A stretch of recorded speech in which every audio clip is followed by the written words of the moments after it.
नमस्ते, आप सभी का स्वागत है मेरे इस चैनल में चिराग एस्ट्रोलॉजी। और हम बात करेंगे सूर्य के ट्रांजिट की। सूर्य का ट्रांजिट बहुत इंपॉर्टेंट इस बार है।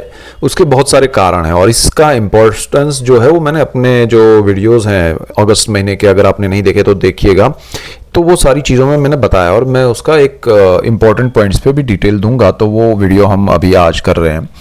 तो देखिए, आपको आपका चार्ट पता होना चाहिए और हम जो ट्रांजिट है उस पर इम्पोर्टेंट बात हमेशा करते आए हैं और अभी करते रहेंगे। तो यहाँ सबके लिए क्या हो रहा है सूर्य के ट्रांजिट से। तो सूर्य सबसे पहले तो सिंह राशि में जाने वाले हैं 17 अगस्त को, 17 अगस्त, ठीक है, और 17 सितंबर तक, एक महीने का हमेशा सूर्य का ट्रांजिट होता है। तो ये 17 को हो रहा है, 17 अगस्त से 17 सितंबर। तो एक महीने का ट्रांजिट का इंपॉर्टेंस क्या है कि एक तो वो सिंह राशि में जा रहे हैं यानी कि अपने घर में, तो वो बहुत स्ट्रांग इफेक्ट है। दूसरा, वो केतु के पास जा रहे हैं यानी कि वो जहां जा रहे हैं वहां केतु महाराज ऑलरेडी काफी समय से बैठे हुए हैं, जो सूर्य का घर है। तीसरा, केतु के पास तो जा ही रहे हैं लेकिन सामने बिल्कुल जहां देखेंगे उनको राहु देखेंगे और वो राहु को देखेंगे और एक ग्रहण योग का इफेक्ट होगा। तो सूर्य राहु का ये जो कॉम्बिनेशन बनेगा एक दूसरे के प्रति, और ये जो युति सूर्य केतु की है, वो आप सबको क्या असर करेगी, क्या असर कर सकती है, आपके पर्सनल चार्ट के कॉम्बिनेशंस भी समझना जरूरी है। देखिए, आपके पर्सनल चार्ट कहाँ इफेक्ट होते हैं, कैसे इफेक्ट करते हैं। लोग कहते हैं कि अरे पर्सनल चार्ट है तो फिर ये सब देखने का क्या जरूरत है, अगर ट्रांजिट के प्लैनेट्स इफेक्ट कर रहे हैं तो फिर पर्सनल चार्ट नहीं। ऐसा नहीं है।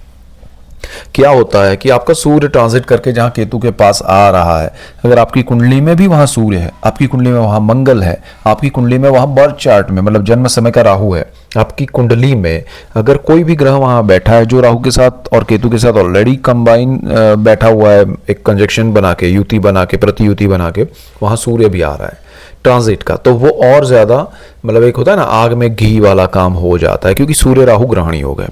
तो वो इफेक्ट आपको समझना जरूरी है।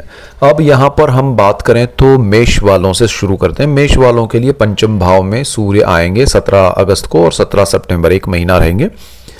सूर्य संतान भाव में आ रहे हैं, संतानों का स्थान है, संतान स्थान के मालिक है। काफी समय से आप संतानों की वजह से, संतानों के लिए, संतान आपकी वजह से चिंता है, एक विषय ऐसा चल रहा है कि क्या होगा। तो यहां पर आपको सूर्य राहु का ये जो ग्रहण योग कॉम्बिनेशन बन रहा है तो वो और ज्यादा आपको परेशान कर सकता है। लेकिन सूर्य क्योंकि अपने घर में है, आ रहे हैं, तो वो चीज आपके लिए कहीं ना कहीं किसी चीजों में, मतलब 10 प्रॉब्लम है तो उसमें से 4-5 प्रॉब्लम तो आपके शॉर्ट करेंगे कि भाई ये ठीक है, इसमें आपको प्रॉब्लम नहीं होगा। ये मतलब जिसका घर है वो कुछ चीज़ें तो करेगा कि भाई ये प्रॉब्लम्स तो मैं सॉल्व कर रहा हूँ, बाकी सब मैं देख रहा हूँ। लेकिन वो देखते रहना, राहु के साथ केतु के साथ कंबाइन होना, प्रतियुति में राहु के साथ, वो आपको थोड़ा संतानों को लेके कुछ चीज़ों में एक्सट्रीम रिजल्ट्स भी मिलेंगे। यानी कि उनकी जॉब में कोई प्रॉब्लम चल रहा है तो हो सकता है छूट जाए, बिजनेस के कोई प्रॉब्लम चल रहे हैं तो छूट जाए, पढ़ाई में कोई डिस्टर्बेंस है तो वो और ज़्यादा परेशानी हो। क्योंकि 10 में से जैसे मैंने कहा 4 प्रॉब्लम शॉर्ट होंगे या शॉर्ट आउट होंगे, तो 4 प्रॉब्लम जो चल रहे उसके रिजल्ट्स भी मिलेंगे जो पॉजिटिव नहीं होंगे। तो यहाँ पर आपको इस तरह से देखना है। और अगर आपके पर्सनल चार्ट के ग्रह कॉम्बिनेशन अच्छे रहे तो उसमें प्लस माइनस हो सकता है, पॉजिटिव नेगेटिव में, ज़्यादा नेगेटिव ज़्यादा पॉजिटिव जो भी होना है वो हो सकता है। लेकिन ओवरऑल ग्रहण योग है। अब सूर्य राहु का ग्रहण योग का इफेक्ट है, सूर्य केतु का कंबाइन इफेक्ट है, तो वो पॉजिटिव इफेक्ट नहीं होता है, तो उसको आपको उस तरह से समझना पड़ेगा। ठीक है, तो उस चीज़ को आप समझिएगा तो अच्छा रहेगा।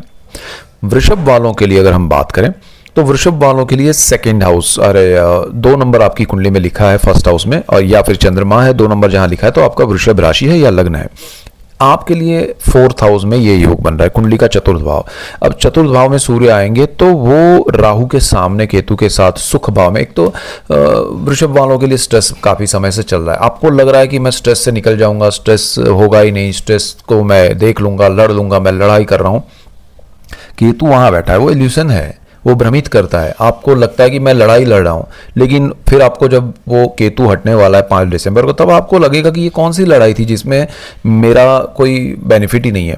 उसका मैंने डिटेल वीडियो दिया है बिगिनिंग में जब केतु का ट्रांजिट हुआ, तो वो भी आप देखिएगा। अब यहाँ सूर्य आएंगे, सूर्य आपको थोड़ी एनर्जी देंगे, पॉजिटिविटी देंगे। आत्मा का कारक है सूर्य और आत्मा का स्थान है ये, तो यहाँ आपको लगेगा कि अब मैं ये लड़ाई जीत लूंगा, मैं ये लड़ाई कर लूंगा। लेकिन आपको ध्यान रखना है, ये जो लड़ाई है उसमें सामने कर्मस्थान में राहु है, सूर्य राहु का एक दूसरे पर दृष्टि योग और सूर्य केतु की युति आपको उसमें खुद को लॉस ज्यादा करवाएगा। आपको उसमें ऐसा नहीं होगा कि ये एक होता है ना कि युद्ध तो जीत लिया लेकिन अल्टीमेटली आपने खोया भी बहुत कुछ, तो वो खुशी, वो आनंद नहीं रहेगा। तो वो चीज़ यहाँ समझनी है। और ये राहु सूर्य का कॉम्बिनेशन है, तो उसमें अच्छे रिजल्ट्स की आप अपेक्षा नहीं कर सकते। आप उसके लिए ये इच्छा नहीं कर सकते कि अरे यार ये तो क्या हो गया, फिर सूर्य राहु आ गया। अब आ रहा है ना, वो कोई ऐसा तो है नहीं कि कोई मनगढ़ंत बात है। सूर्य राहु के सामने जा रहा है, केतु के पास आ रहा है, तो you have to accept that. उसको एक्सेप्ट करके फिर आप चलोगे, उसको समझ के चलोगे, आपको उससे कैसे बचना है, क्या ध्यान रखना है, वो चीज़ें ज़रा ज़रूरी है। तो आपको यहाँ पर चतुर्थ भाव में अपने इंट्यूशंस को तो फॉलो करना है, लेकिन नेगेटिविटी को कम करने के लिए आपको मेडिटेशन, प्राणायाम करना चाहिए, सूर्य को अर्घ देना चाहिए, उनकी पूजा करनी चाहिए। आपके लिए ज़मीन से रिलेटेड, प्रॉपर्टी से रिलेटेड प्रॉब्लम्स आ सकते हैं, माता से रिलेटेड, आपके पिता से रिलेटेड, क्योंकि पिता के स्थान में राहु है, माता के स्थान में केतु है, और सूर्य वहाँ आ रहा है। सूर्य वहाँ जहाँ आ रहा है वो बहुत अच्छा है कि वो अपने घर में आ रहा है, लेकिन आपके लिए कॉम्बिनेशन जो बना रहा है वो स्ट्रेसफुल, मतलब जो भी चीज़ आप करेंगे फोर्थ हाउस को लेके, यानी कि ज़मीन को लेके, माता, वाहन, प्रॉपर्टी, आपके हार्ट को लेके, मतलब आपके मन में जो भी चीज़ें होंगे वो करने जाएंगे, काफ़ी समय से आपकी इच्छाएं हैं तो उसे पूरी करने की कोशिश करेंगे, तो हर्डल्स आएंगे, उन सारी चीज़ों में प्रॉब्लम्स आएंगे। आप घर बेचने जाएंगे तब भी प्रॉब्लम है, खरीदने। तो ये एक महीना 17 सितंबर, अक्टूबर से, अरे सॉरी, अगस्त से सितंबर का जो टाइम है, बी केयरफुल। इसके बाद हम नेक्स्ट पॉइंट पे बात करें। इवन आपका कर्मस्थान जो है ना, वो भी आपको संभालना चाहिए, ठीक है। तो कर्मस्थान जो है उस पर भी सूर्य राहु का, ग्रहण योग का इफेक्ट चलेगा। कार्य क्षेत्र में अचानक से प्रॉब्लम आ सकता है। You have to be careful कि मुझे यहाँ कोई निर्णय नहीं लेना है। आपको कार या वाहन ये समय में नहीं खरीदना चाहिए। मिथुन वालों के लिए बात करें तो थर्ड हाउस में सूर्य आ रहे हैं, और थर्ड हाउस जो है वो साहस, पराक्रम का है, ब्रदर सिस्टर का है, public relation, HR, communication, media, सारी चीज़ें हैं। और यहाँ आपका सूर्य आपको सडनली बेनिफिट भी देगा कुछ चीज़ों में। 10-15 अपने पॉइंट्स अगर आप सोचें तो उसमें से 4-5 में आपको बहुत एक्सट्रीम अच्छा लगेगा, 4-5 में बहुत एक्सट्रीम नेगेटिव रिजल्ट्स मिलेंगे। कुछ चीज़ें वर्कआउट ही नहीं होगी, वो चलती रहेगी, आपको समझ में नहीं आएगा कि ये क्यों हो रहा है, अचानक से अच्छा चल रहा था क्यों नहीं हो रहा। तो ये आपके वेंचर्स जो भी हैं, आप जो भी करना चाहते हैं नहीं, उसमें हर चीज़ में ये प्रॉब्लम आ सकता है, तो थोड़ा वो ध्यान रखना है। ब्रदर सिस्टर के साथ रिलेशन स्पॉइल हो सकते हैं, क्लैरिटी हो सकती है, एक्सेप्टेंस होना चाहिए कि भाई हाँ मेरी गलती थी, आपकी या फिर जिसकी भी हो, लेकिन यहाँ ये सारी चीज़ें होंगी। और अगर वो क्लैरिटी हुई और एक्सेप्टेंस नहीं हुआ तो और ज़्यादा डिस्टेंस बढ़ेगा, डिस्टर्बेंस बढ़ेगा। तो यहाँ मिथुन वालों को, आपको मिथुन वालों को ये ध्यान रखना है कि भाई मेरे लिए ये जो स्थिति है वो 1 महीने के लिए सही नहीं है, तो उनसे बहसबाजी या एक्शन रिएक्शन कम करें। आपका कोई बड़ा साहस करने का मूड है, करना है, ऐसा आपने प्लान कर लिया है सारा, और आप उसमें बहुत बड़ा इन्वेस्टमेंट कर रहे हैं, तब जाके आपको रुकना पड़ेगा, आपको ध्यान देना पड़ेगा कि ये समय सही नहीं है। दूसरी चीज़, केतु वहाँ बैठा है। मैं हमेशा कहूँगा कि साहस में तो आपको जब तक केतु नहीं निकल रहा है ध्यान रख के चलना है, या तो फिर साहस नहीं करना है। दूसरी चीज़ क्या है कि क्योंकि सूर्य राहु है, राहु भाग्य में है, भाग्य वैसे अच्छा है राहु की वजह से, लेकिन सूर्य राहु का कॉम्बिनेशन एक दूसरे पर दृष्टि होगा, भाग्य का साथ नहीं मिलेगा। अचानक से भाई बहन के साथ आपके जो रिलेशन है उसमें आपको बहुत सारी सच्चाई, एक दूसरे पे ब्लेम या कुछ भी हुआ तो उसका क्लैरिटी होगा, और वो हार्श वे में या फिर सॉफ्ट वे में हो, लेकिन एक्सेप्टेंस नहीं होगा तो वो चीज़ परमानेंट स्पॉइल हो सकती है, उसमें नेगेटिव रिजल्ट्स ज़्यादा मिल सकते हैं। आप कोई बड़ा कुछ बिजनेस कर रहे हैं तो उसमें एक्सपेंशन के लिए इन्वेस्टमेंट करना ज़रा आपके लिए ठीक नहीं है, तो वो भी ध्यान रखिएगा। ये मेन पॉइंट्स है आपके लिए। इसके बाद जो आपका कर्क वालों के लिए अगर हम बात करें तो कर्क वालों के लिए, कर्क राशि और लग्न के लिए सेकंड हाउस में सूर्य महाराज आएंगे 17 अगस्त को और 17 सितंबर, 1 महीना वो रहेंगे वहाँ। क्या होगा? सेकंड हाउस है ब्रदर, आपका परिवार है, एंटायर फैमिली है, वाणी है, धन संचय है, और बिल्कुल सामने अष्टम भाव में राहु बैठे हैं जो कि पितरों का है, पैतृक संपत्ति है, अकल्ट है, गुप्त धन, विद्याएं, रोग, सब कुछ है। तो यहाँ पर सूर्य राहु कॉम्बिनेशन आपको परिवार से थोड़ा अनबन करवा सकता है, परिवार से थोड़ा डिटैच कर सकता है। परिवार एक होगा कि सूर्य आपकी राशि सेकेंड हाउस में जो आपका रुतबा है या आपका स्टेटस है वो हाई कर सकता है, यानी कि लोग आपको बिलीव करेंगे कि he is right, she is right, but आपको शायद वो एक्सेप्ट नहीं करेंगे कि अरे सही तो है लेकिन मैं क्यों इसका स्वीकार करूं, जैसा है रहने दो, जैसी है वो ऐसा, तो वो चीज़ वो नहीं करेंगे, लेकिन वही चीज़ आपको खलेगी, तो वो डिस्टेंस और बढ़ेगा। तो आपको क्या करना है कि उन चीज़ों में नहीं पड़ना है। दूसरी चीज़ क्या है कि परिवार के साथ जुड़े हुए आप, अच्छा सब कुछ चल रहा है, लेकिन उन पे डिपेंड रह के आप कोई बड़ा साहस मत कीजिएगा, बड़ा कोई वेंचर या इन्वेस्टमेंट मत कीजिएगा, या फिर आपके इन्वेस्टमेंट जो है वो परिवार की वजह से खर्च हो सकते हैं, तो ये भी आपको ध्यान रखना पड़ेगा। दूसरा, आपका जो भी धन संचय ऑलरेडी है, कहीं आपने अपने पर्सनल सेविंग्स किए हुए हैं, उसको अभी ये मंथ में 17 सितंबर से अगस्त से 17 सितंबर, ये एक महीना आपको कुछ नहीं करना चाहिए। वाणी में संयम रखिएगा, वाणी से ही आपका सब कुछ ऊपर नीचे हो सकता है। किसी को एक्सट्रीम लेवल पे आप कुछ भी कहेंगे और उसको ये रियलाइज़ होगा कि यार ये जो बोल रहे हैं वो है तो सही, लेकिन जिस भाषा का प्रयोग करके या जिस आपका जो गुस्सा है या मतलब जो एंगर एक्सप्रेशन, वो सारी चीज़ें बहुत ख़तरनाक हो सकती है, तो वो परमानेंट स्पॉइल कर सकता है या आपकी एक इमेज बदल जाएगी। तो अब आपके पर्सनल चार्ट के ग्रह अच्छे रहे हैं और वो इमेज अच्छी बन रही है कि भाई ये इन्होंने बोला लेकिन सही बोला और एक्सेप्टेंस है, तो वो बहुत अच्छा होगा। नहीं है तो रिलेशन फिर ख़त्म हो जाएंगे। तो ऐसा भी हो सकता है। आपके सेविंग्स को बचा के रखिएगा, आपकी वाणी को बचा के रखिएगा। रिश्ते बचाने हैं तो एक्शन रिएक्शन में मत जाइएगा, तो ज़्यादा बेटर रहेगा। और क्योंकि पितरों का भाव है, सामने राहु बैठा है, पैतृक कार्य के लिए आपके लिए कुछ अच्छा होगा, पितरों के आशीर्वाद मिल सकते हैं। पितरों के लिए अगर आप कुछ करना चाहते हैं तो ये समय में आप कर पाएंगे। आपका यहाँ पर सडन बेनिफिट कुछ ऐसा होगा जो एक तरह से कहें कि सीधा सीधा आपको लाभ हो रहा है, ऐसा नहीं है, लेकिन कहीं ना कहीं से आपको कुछ ऐसी स्थितियाँ बनेगी जो लाभदायी भी होगी, आर्थिक रूप से, सामाजिक रूप से, वो भी चीज़ें अच्छी होने वाली है। तो ये आपके लिए अच्छे हैं समय उस हिसाब से।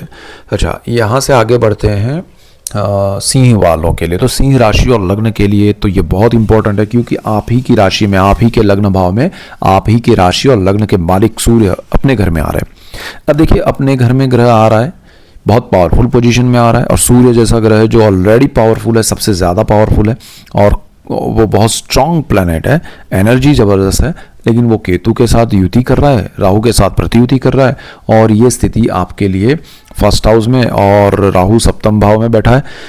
ये युति आपके माइंड, आपके थॉट्स को कहीं ना कहीं बदल देगी। यानी कि आपको सूर्य दिखाएगा कि भाई आप जो सोच रहे हैं वो सही नहीं है। अब तक केतु ने आपको भ्रमित किया हुआ था, आप भ्रम में जी रहे थे कि ये है, मैं ये काम कर रहा हूँ उसमें अच्छा है, मैं ये जो पढ़ाई कर रहा हूँ उसमें अच्छा है, मैं ये जो बिज़नेस कर रहा हूँ, मैं ये जो मेरे रिलेशन है वो सबके साथ अच्छे हैं, ये लोग अच्छे हैं, वो सारे आपकी जो जहाँ जहाँ आपकी भ्रमणा होगी वो ब्रेक होगी, जहाँ जहाँ इल्यूशन होंगे वो ब्रेक हो जाएंगे, और क्लैरिटी ये होगी कि भाई ये सही है, ये नहीं है।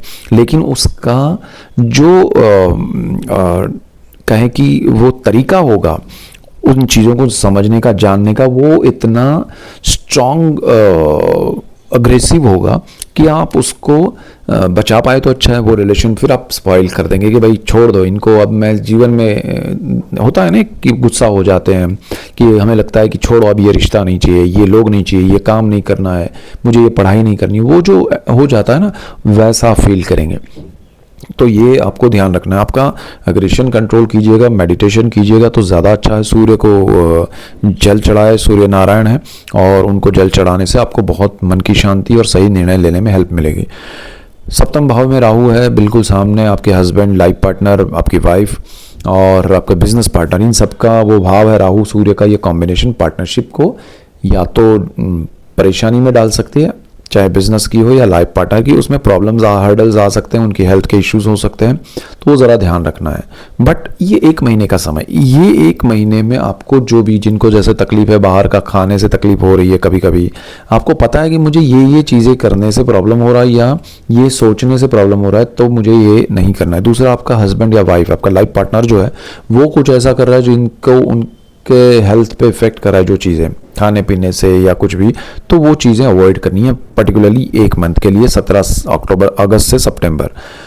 यहाँ पर आपको नया बिजनेस पार्टनरशिप में बिल्कुल नहीं करना चाहिए, सीधा सीधा लॉस है। और राहु जब तक बैठा है मत कीजिए, अच्छा रहेगा। और उसमें भी कॉम्बिनेशन आपके पर्सनल चार्ट में, अगर सप्तम भाव में गुरु है बर्थ चार्ट में और राहु वहाँ ट्रांजिट का आ रहा है, अब सूर्य सामने आ रहा है, ग्रहण योग और चांडाल योग, ये सब चीज़ें परेशान कर देगी। So don't do that. तो ये ध्यान रखने वाला समय। और सूर्य राहु है, ग्रहणी योग है, सूर्य केतु का कॉम्बिनेशन हो रहा है, ये अच्छा नहीं है। तो उसको आपको एक्सेप्ट करना पड़ेगा कि भाई जो नहीं अच्छा है वो नहीं अच्छा है, तो उसके रिजल्ट्स अच्छे नहीं होंगे ये कॉम्बिनेशन के। बट फिर भी सूर्य आपका मालिक है, पावर एनर्जी आपकी स्ट्रांग रहेगी, निर्णय सही लिए तो आपको लॉस कम होगा या नेगेटिविटी दूर हो जाएगी, अच्छा रहेगा। तो ये ध्यान रखना है।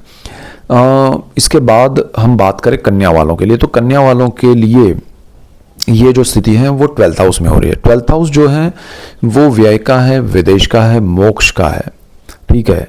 और ये स्थान बहुत इंपॉर्टेंट है। और 5 नंबर आपकी कुंडली में 12th हाउस में लिखा है, तो ये सूर्य का वहां आना 17 अगस्त से 17 सितंबर, 1 महीना, खर्च में वृद्धि होगी। सूर्य यहाँ नेगेटिव नहीं है आपके लिए, लेकिन क्योंकि राहु के साथ प्रतियुति में है, केतु के साथ युति में है, केतु ने काफी खर्च करवा दिया है आपका, परेशानी दे दी है आपको, स्ट्रेस दे दिया है, तो आपको एक्स्ट्रा खर्च, अनवांटेड खर्च या जिसकी रिक्वायरमेंट नहीं है, जिसमें आपको लग रहा है कि ये मैंने क्यों फालतू का सोच रहा हूं मैं, वो सब छोड़ दीजिए तो अच्छा रहेगा। क्योंकि बुध आपका लग्नेश है, वो न्यूट्रल प्लैनेट है। अब वो कहाँ कुंडली में बैठा है, ट्रांजिट में भी वो अस्त हो रहा है बार बार, तो वो चीज़ें आपको सही निर्णय नहीं लेने देंगी। तो आपको ये सोच लेना चाहिए कि ये 1 महीने में मुझे खर्च ज़्यादा होने वाले हैं, या तो मैं बजट रखूँ या फिर उस खर्च को मैं करना ही नहीं चाहता हूँ। हाँ, एक्सट्रीम कुछ बात आ जाएगी, भाई करना ही पड़ेगा, दैट इज़ ओके, कि जो रिक्वायर्ड है वो करना पड़ेगा, लेकिन अनवांटेड या फिर मेरी खुशी के लिए या मुझे अच्छा लगे उसके लिए तो वो नहीं करना। एक तो शुक्र आपके लग्न भाव में नीच राशि में आ गए हैं, तो वो भी चीज़ आपको ध्यान रखनी है। तो यहाँ आपके निर्णय सही नहीं होंगे तो आपके लॉस बढ़ेंगे, खासकर आर्थिक रूप से। दूसरा, जो लोग विदेश में हैं, विदेश जाना चाहते हैं, किसी भी विदेश में स्टूडेंट है या आप हाउसवाइफ है या फिर आप विदेश में रहते हैं, कुछ भी कर रहे हैं, आपके लिए समय सही नहीं है कुछ भी चेंज करने का, कुछ भी बड़ा बदलाव करने का। तो ध्यान रख के चलिए। वहाँ जाना चाहते हैं या वहाँ है, दोनों सूरत में आप जॉब या बिजनेस कर रहे हैं, किसी भी एज ग्रुप में हैं, आपको ये ध्यान रखना है कि भाई ये समय मेरे लिए खर्च बढ़ाएगा, विदेश के रूप में प्रॉब्लम्स ही आएंगे, उससे रिलेटेड बातों में प्रॉब्लम्स आएंगे। अब क्या है कि दूसरे कॉम्बिनेशंस अच्छे रहें तो आपको अच्छा फल मिलेगा। और क्योंकि वहाँ पर केतु बैठा है, आपको अनवांटेड चीज़ें आपके सामने रखेगा, आपको लगेगा ये कर दूँ वो कर दूँ, फिर बाद में जब ये केतु, मैं हमेशा कहता हूँ 5 दिसंबर को ट्रांजिट करेगा, फिर आपको लगेगा मैंने यार इसमें बहुत बेवजह ध्यान भी दिया और खर्च भी किया और टाइम भी वेस्ट किया। तो ये समय और ज़्यादा स्ट्रांग उसमें इफेक्ट देगा कि भाई अब सूर्य आपको क्या है, आत्मा का कारक है, इंट्यूशन भी देगा कि भाई ये मत करो। इवन आपका सूर्य राहु का जो प्रतियुति हो रही है, एक दूसरे पे दृष्टि योग हो रहा है, वो 6ठे भाव में और 12th हाउस में। 6ठा रोग ऋण शत्रु का है, जॉब का है, तो आपके शत्रु जो है, नेगेटिविटी है, वो आपके सामने बढ़ेगी और दिखेगी। आपको कितना उसमें इन्वॉल्व होना है वो ध्यान रखिएगा। जॉब में कुछ बड़ा निर्णय प्लीज मत लीजिए, बहुत सारे लोग परेशान हैं। आपको अपने लोन या कर्ज नहीं बढ़ाने चाहिए। आपको अपने जीवन में जो भी चीज़ें सही हो रही है उसको शांत मन से करते जाना है, जो नहीं हो रही है या है ही नहीं उसको लाना ही नहीं है ये समय में, अदरवाइज वो भी एक नई परेशानी बन के बहुत लंबा चलेगा। तो ध्यान रखिएगा। सूर्य यहाँ राहु के सामने केतु के साथ आपके लिए कुछ ज़्यादा ही नेगेटिव इफेक्ट दे सकता है, और खासकर 12th हाउस में है, सूर्य अपने घर में है इसलिए अच्छा है, अदरवाइज और ज़्यादा परेशानी होती है। और ये चक्रव्यूह जो है ना, वो शुरू में एक बार आ चुका है, जब सूर्य राहु के सामने या साथ था तब, तो वो समय भी आप देखिएगा आपका कैसा रहा था, तो वो ट्रांजिट भी आप समझिएगा। सो ये मेन पॉइंट्स है आपके लिए। तो नेक्स्ट जो है उनके लिए हम नेक्स्ट वीडियो में देखेंगे, तो ये बहुत इंपॉर्टेंट था आपके लिए। So that's it for today, keep watching Chirag's astrology. Thank you for watching, god bless you and goodbye, thank you.